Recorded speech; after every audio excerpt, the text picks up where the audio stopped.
Welcome to Vibes of India. I'm Janvi Suneya, and today, dressed in this beautiful hand-woven patola, I'm sitting with Deepal Trivedi of Vibes of India to discuss about the history, present, and the future of patola. So to start with, please tell us about little bit history of patola. Thank you, Janvi.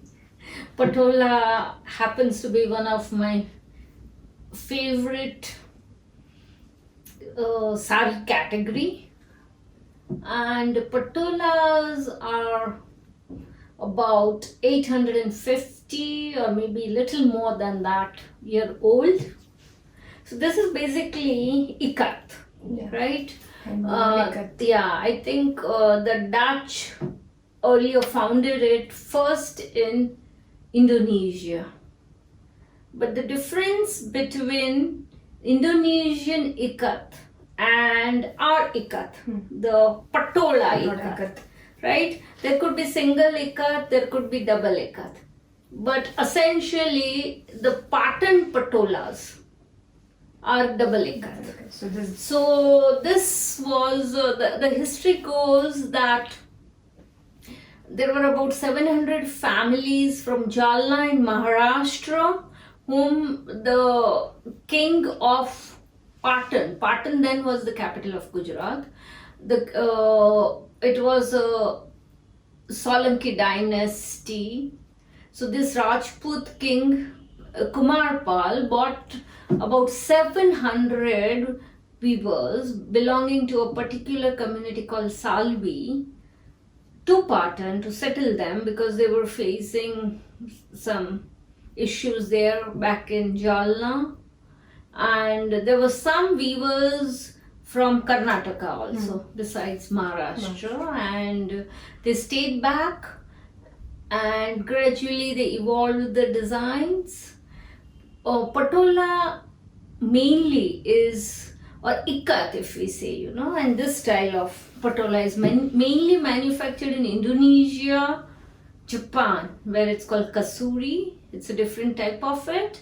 And Patan. The Patan patolas are considered to be the most exquisite amongst all, and especially the double ikat ones, where both the warp and the weft are used together along with lovely vegetable organic dyes. So the sign of an original patola is that it is always reversible. So, is there anything specific about the designs of patola? See, this is a very interesting question because earlier when the weavers belong to the Jain community. Okay. Right? So the Jains do not like much of live objects, animals or something like that. So they would have geometrical designs. Similarly, there are Muslims, right? Muslims do not wear or worship anything that is an idol. So for them also there were floral designs which the Muslim aristocracy wore, and for the rest of the people it became typical motifs of animals, flowers, geometrical shapes, flowers, peacocks, even parrots. And these are all made from dye. There's onion dye, there is pomegranate skin, and the bark dye, indigo. And it is very interesting to note that this patolas never age. It is also used as heirloom products, right? It's heirloom. Earlier it constituted a part of the stridhan that rich aristocratic women would get at the time of the marriage. Gradually this became sort of a status symbol. It still is, right? A status symbol. Yes, because it takes too much effort to be one. For example, mine, it took about 8 months. 8 months to right? prepare And one especially sari. this color. This is a different color. if you could see it. True. So small colors. So it turns out to be expensive. So it's usually the rich and the upper strata of the society that can afford it. Yeah. But there is very affordable patolas at Ikat also. Okay. I would name the Rajkot patolas or the Pochampali saris from Andhra Pradesh. They belong to this category, which are equally beautiful. Yeah. And unless it's an artisan's eye or a weaver's detailed look, it's difficult to make out which one is real and which one is a single ikat. Both of them are real, but single ikat or double ikat. Double ikat. Okay. And how has Patola evolved over the years? Like, has designs changed or the color scheme changed over the years? I think they try to introduce new colors over a period of time. But mainly these are organic dyes, so the use of onion, the use of, as I said, pomegranate, the use of bitter gourds, karela. Yeah. Right, so these are different vegetable dyes, and the process is a very intriguing one because two weavers have to sit simultaneously, the warp and weft both. So it's done horizontally and vertically both, which means it could be reversed. Yeah. So a small, this is a straight line. If you see, there's a straight line. Yeah. The straight line, even if it goes wrong, so the designing is very intricate. So it requires a special expertise. Yeah. And earlier what was just supposed to be like they say that Kumarpal Solanki, the king of Patan, and Patan was the capital of Gujarat, which was a beaming trade center across the world with exports and imports happening.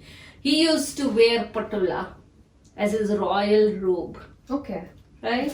Also, it's considered to be very sacred. So a lot of people put it up before performing a puja. It's very auspicious. And it's considered to be auspicious. It's considered to be very traditional. Like most Gujarati women of a particular strata or society would invariably own one. It's an heirloom thing. And I have one which is about 65 plus years old, and the colors don't fade. There is research which says that colors don't fade for at least 316 years. Number one is that, and number two is that this patolas, as they get passed on as a part of tradition. It's also an emotional thing from mothers to daughters. So it's an heirloom and even men wear it. So it's a misconception that only women wear it. That's very interesting. But there's one point that I don't like about is that women were never allowed to wear patolas. Okay, it's a male-dominated thing. It's a male-dominated sector. Okay. And the Salvis, there were 700 families, as I said, who came from Jalna in Maharashtra and some from borders on Karnataka. The ones who did it were actually all men. And as you mentioned that there were 700 weavers earlier, but what's the status now? Like, do you see the numbers reducing? Are they getting their due for the hard work they do? From 700 right now, there are only 3 families in Patan. There's a beautiful Patola house, which is a museum that has an entire history of this wonderful art of weaving. The handlooms and the colors they are used, the entire process then and now. And now they've been reduced to just 3 families, and it's a matter of concern that this art, even at this point of time, is only passed on to the sons in the family. Daughters are not involved. So there has been a movement to enroll more women, and even places like NID, the National Institute of Design, or some design institutions in Europe, they are learning the art so that it does not get extinct in the coming years. Yeah. And yes, that's the history of patolas.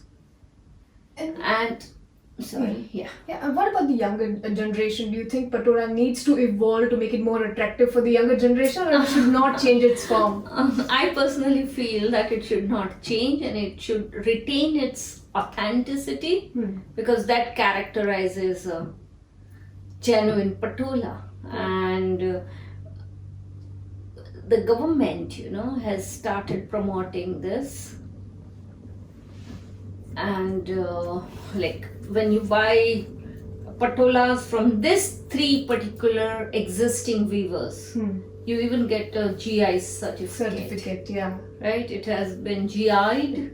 Very important when you buy a patola. So the global indicator from where you got it and all, Authenticity. which is a very big achievement for the patola industry. So and there are single ikats which are quite affordable, because double ikats and the real pattern patolas are truly expensive. Yeah. So that's it. And what do you have to say about this dichotomy situation, where on one hand you want to spread awareness about patola, you would want more people to buy it, and on the other hand it is so expensive that more people can't. So what do you think can be a way out of the situation? I don't think, at a personal level, see, for people who cannot really afford the double ikat ones, there are double ikat Pachampoli saris available, and there are lots of single ikat choices. But double ikat has its own charm, its own history, and a legacy. And like if you're going to buy a Picasso, or if you're going to buy a Van Gogh, you can't expect it for peanuts. So this is something different. And effort should be made that we retain this wonderful art of patola. A lot of Japanese, Indonesians, Malaysians, they also come and try to, their designs are different from ours. But I remember reading somewhere that the burial cloth, about 600 years old, was discovered in some sort of an ikat style in the Philippines also. Okay. So I think it's basically Southeast Asia and the Indian subcontinent. Okay, very interesting to know the whole geographical connection with it. And do you think that the government is supporting the community enough, or the art form enough for it to survive in future? I definitely think so, and I would have to give credit to the BJP government for this. Okay. Because Smriti Irani, when she was the textiles minister, she really encouraged To the handloom part of patola. And even the GI index helped patola to get a definite address. Okay. So I think the government is doing all that it can. Yeah. And now with Bollywood jumping into the bandwagon. We see so many celebrities also. Yeah.